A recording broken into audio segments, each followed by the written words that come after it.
राजस्थान में कांग्रेस उम्मीदवार ही तय नहीं, गहलोत को सोनिया ने सुना दी खरी खरी। गहलोत ने कहा, अभी तो प्रोसेस शुरू हुआ है, 18 के बाद आएंगे ना। राजस्थान में चुनाव की तैयारियों में पिछड़ती दिखाई दे रही है कांग्रेस।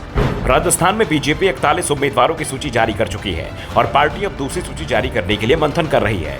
दूसरी ओर सवाल सीएम अशोक गहलोत से पूछे जा रहे हैं कि आखिर कांग्रेस की सूची कब आएगी। गहलोत को उनके ही बयानों की याद दिलाई जा रही है। दरअसल अशोक गहलोत लंबे समय से यह दावा करते आ रहे थे कि चुनाव से 6 महीने पहले ही कांग्रेस की सूची आ जाएगी। अंतिम समय तक उम्मीदवारों को इसका इंतजार नहीं करना पड़ेगा। अंतिम समय तक उम्मीदवार दिल्ली के चक्कर लगाता है तो जयपुर दिल्ली के बीच की भागदौड़ में ही थक जाता है, और जब अंतिम समय पर थके हुए उम्मीदवार को टिकट मिलता है तो वो पूरी ताकत के साथ मेहनत नहीं कर पाता है। इसलिए राजस्थान में कांग्रेस चुनाव से 6 महीने पहले ही टिकट का ऐलान कर देगी। 6 नहीं तो 3 महीने पहले तो टिकट का ऐलान कर ही दिया जाएगा। अशोक गहलोत लगातार दावा कर रहे थे कि टिकट का ऐलान होने वाला है, और ये बात करते करते टिकट का ऐलान तो नहीं हुआ, लेकिन राजस्थान में विधानसभा चुनाव का ऐलान जरूर हो गया। और जो सवाल 6 महीने से पूछा जा रहा था वो अभी तक गहलोत से किया जा रहा है कि उम्मीदवारों की सूची कहां है। इसके जवाब में राजस्थान के सीएम ने कहा कि कांग्रेस की सूची 18 अक्टूबर के आसपास जारी हो सकती है। गहलोत ने कहा कि अभी तो प्रोसेस शुरू हुआ है, मैं समझता हूं कि 18 तारीख के आसपास उम्मीद कर सकते हैं। जब सीसी की बैठक शुरू होगी तभी बता पाएंगे फाइनल कब होगा।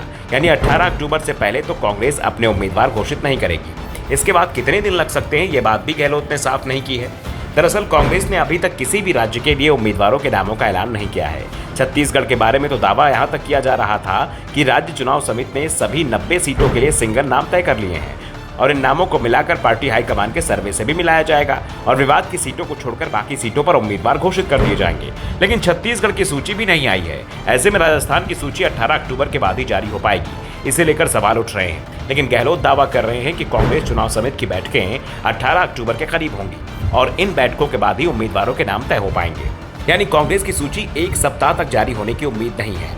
हाँ, इस बीच बीजेपी की जरूर सूची आ सकती है। बीजेपी राजस्थान के लिए 41 उम्मीदवार तय कर चुकी है और दावा किया जा रहा है कि 50 के करीब नामों की दूसरी सूची भी जल्दी जारी हो जाएगी। इस सूची में उन विधायकों के नाम होंगे जिन्हें टिकट दिया जाएगा। जिन विधायकों के टिकट काटे जा सकते हैं उनकी सीट पर उम्मीदवारों के नाम का ऐलान नहीं किया जाएगा। वैसे पार्टी की ओर से साफ किया गया है कि 15 करीब विधायकों के टिकट काटे जा सकते हैं। ऐसे में ये बात तो साफ है कि राजस्थान में बीजेपी की पहली सूची के बाद जो बगावत दिखाई दे रही है, दूसरी सूची में वो बगावत नहीं दिखाई देगी। असली बगावत का रंग तो तब दिखेगा जब विधायकों के टिकट काटे जाएंगे। 2 बातें तो साफ है कि टिकट वसुंधरा समर्थक विधायकों के ही काटे जाएंगे। इसके संकेत हाईकमान की ओर से पहले ही मिल रहे थे और इसी के चलते वसुंधरा भी अड़ गई थी। पहले जो संख्या 60% थी उसे 25% से भी नीचे तक वो लेकर आई है, लेकिन 25% विधायकों के टिकट कटे तो बड़ी बगावत हो सकती है और यही डर बीजेपी के अंदर दिखाई दे रहा है। इसके चलते मध्य प्रदेश और छत्तीसगढ़ में सूची जारी करने के बाद बीजेपी से सबसे बाद में राजस्थान में अपने उम्मीदवारों के नामों का ऐलान किया। Bureau report, the such India.